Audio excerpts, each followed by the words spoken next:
Welcome back, MTG Joe here. Phyrexia 1 for all, or Phyrexia the new set, whatever we want to call it, is coming out in about a week or so.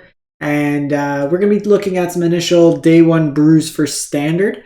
So as always, when we do these are not claiming to be the best deck in the format, breaking the meta, whatever clickbait subject lines you'll see going around YouTube. But really, it's just kind of trying out strategies, seeing what could work, get a general idea of what cards are available in the set and what synergies might exist.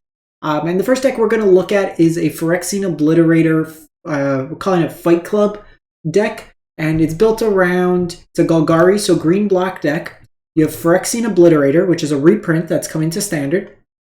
So 4 black mana, 5/5, Trample. Whenever a source deals damage to Phyrexian Obliterator, that source's controller sacrifices that many permanents. So what we're trying to do is get our opponent to fight our Phyrexian Obliterator.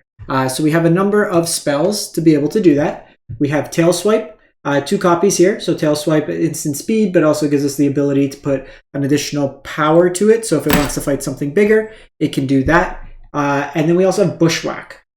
So we have Bushwhack's fairly useful because early game, if we're struggling to hit lands, stuff like that, it can be used to also find lands. So I didn't want to go like full board, like 8, 10, 12 fight spells. I think this number is suitable because you really just need to hit once. And we don't have like super chunky creatures necessarily. And I didn't want to do the like dorky, like play Death Touchers. So they like 1 mana, 1/1 Death Touch creatures to kind of fight like that. We also are pairing it up with a removal package or cut down and go for the throat. We want to survive to kind of that mid-range point of the game. You know, turn 4 5 is really when we do our thing. So this helps us slow down, and the removal is not contingent on having a creature. The other thought of the deck was we have 8 2-mana creature accelerants. So we have the new Armored Scrap Gorger. So this is a 2-mana 0/3. And then you could tap to add any mana to color. This is important because we are a green-black deck, but we also need to be able to produce 4 black, ideally on turn 4. And then when this becomes tapped, you get to exile. So it's got Graveyard Hate in it, and then you put oil counters. Once it's been tapped 3 times, it becomes a 3/3 for 2 mana. So not a bad rate there, kind of early game ramps, late game is a beater. So we have that, and then we have Llanowar Loam Speaker. Very similar idea. Early game, it's going to provide us that ramp that we need. And then late game, it could just animate our lands and let them tack in as 3/3s. So it's kind of early, we have a plan. Late, we have another plan to kind of go with it.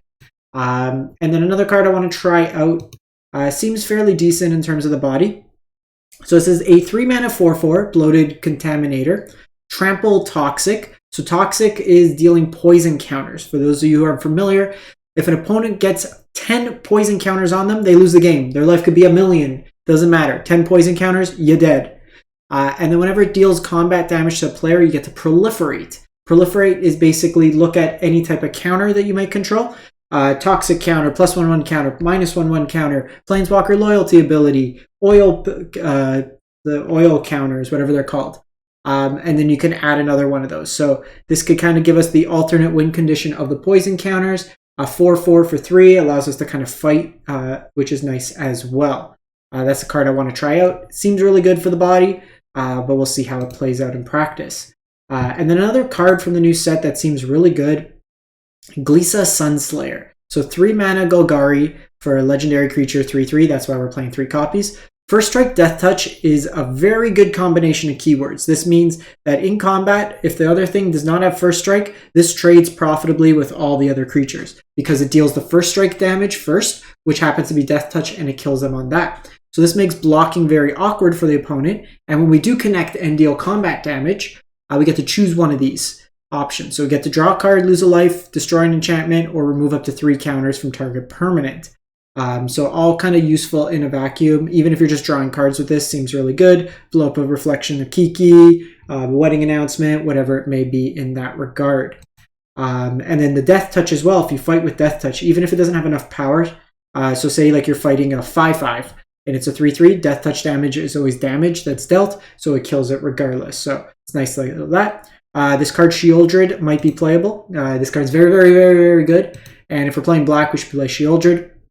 Again, another nice body with the Death Touch that can be used for fighting, and it'll also give us some life gain as well. And then I wanted to try Junji in here. There's the new Carnage Tyrant Toxic creature that's 6 mana, can't be countered, ward kind of effect. But the thought with Junji is it lets me reanimate one of our creatures. So if these are in the graveyard dead, we can bring it back. It can also be used for just like discarding cards from the opponent's hand. Now this is a death trigger, so might not be the best. The other cards to consider here were Renin 7, because it can make a big token that's good for fighting. And then like another card I was playing a 1 of here I want to try out. It's this Vraska. So I'm just pulled it up here because it's the Phyrexian text. So this can be completed and can be paid for 5 mana, but it starts with 2 less loyalty.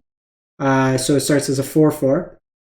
And then you draw a card and lose a life. So this is just a card advantage engine, and you get to proliferate as well. So it gets put counters, toxic counters plays nicely as well there.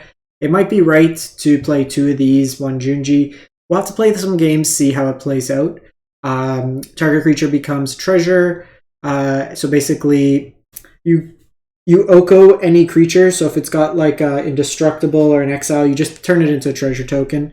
And then its ultimate is if opponent has fewer than 9 poison counters, they get that number of poison counters equal to the difference. So then you could just proliferate and kill them the following turn.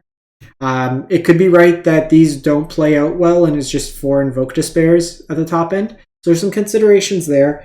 But that's kind of where I'm going with the shell of the deck. The mana base is going to be heavily weighted on black sources, just given the deck is there. So we have access to a lot of green, but our green is all coming from these dual lands. So that's why we're playing Zeator's Proving Ground. We have Deathglade, we have Llanowar Waste. I have a single forest that can be fetched if needed, a bunch of swamps, Takenuma, and a Boseiju. So there's only 2 sources in this deck that will not allow us to cast the Phyrexian Obliterator, but then we also have the fixing as well.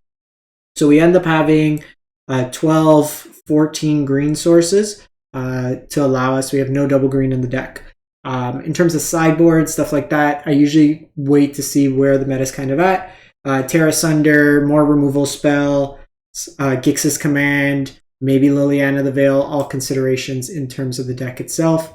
Anything that blows up artifacts or enchantments comes in a premium. So like I said, stuff like Terra Sunder plays really well. And that's the deck. So let me know what you think. If you're approaching Fight Club any different than this, I'll link the deck list in the video description if you want to just port it over. But we'll do this. We'll do some other decks. Also, let me know in the comments what decks you'd like to see. I have a Dimir Toxic Control that's just trying to win through the spells that apply toxic counters. Like only 1 creature in the deck. I'm going to be building a couple different decks to kind of get some ideas, but let me know what you're interested in seeing, and we'll catch you next time. Thanks for watching. Hope you have a great one, and stay safe out there.